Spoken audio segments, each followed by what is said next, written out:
Maharashtra bulletin, नई सोच नई दिशा। शिवसेना नेता और विधान परिषद उपसभापति नीलम गोरे आरोपों के घर में आ गई है।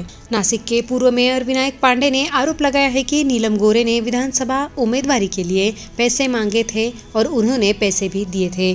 2 दिन पहले ही नीलम गोरे ने मातोश्री उम्मीदवारी के लिए मर्सिडीज कार की मांगने का आरोप लगाया था। दिल्ली के मराठी साहित्य सम्मेलन में एक मुलाकात के वक्त नीलम गोरे ने शिवसेना अध्यक्ष उद्धव ठाकरे पर पैसे लेने का आरोप लगाया था। उन्होंने कहा था कि मातोश्री पर उम्मीदवारी के लिए मर्सिडीज कार देनी पड़ती है।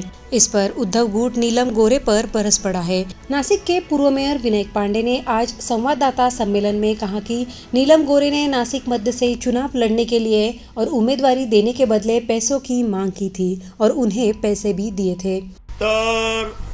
नाशिक रोडला एक भैया भायती म्हणून नीलमताईंचा कार्यकर्ता होता। त्या भैया भायतींनी मला सांगितलं, भाऊ आपल्याला नीलमताईकडं तिकिटासाठी हे करायचं का? म्हटलं 100% आपल्याला प्रयत्न करायचे।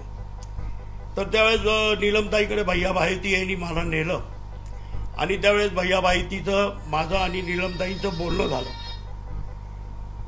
त्यावेळेस माझं नीलमताईंचं बोलणं झालं आणि त्याच्यात त्यांनी सांगितलं का इतके पैसे द्या, मी तुम्हाला उमेदवारी आणून देते। त्या पद्धतीने काही अमाऊंट आम्ही त्यांना पोस्ट केली। पोस्ट केल्यानंतर काही दिवसांनी अजय बोरस्ते यांना मध्य नाशिकमधून उमेदवारी भेटली आणि उमेदवारी भेटल्यानंतर गेली 15-20 दिवस झाले। तर मी नीलमताईंना 1-2 फोन लावले, नीलमताईंनी काही रिप्लाय दिला नाही। तर मग मी त्यांना सांगितलं, ताई असा असा विषय आहे, नाहीतर मग मी पत्रकार परिषद घेईल आणि पत्रकार परिषदेमध्ये हे सगळं मांडेल। त्यावेळेस त्यांनी मला सांगितलं का माणूस पाठवा आणि मी पैसे देते।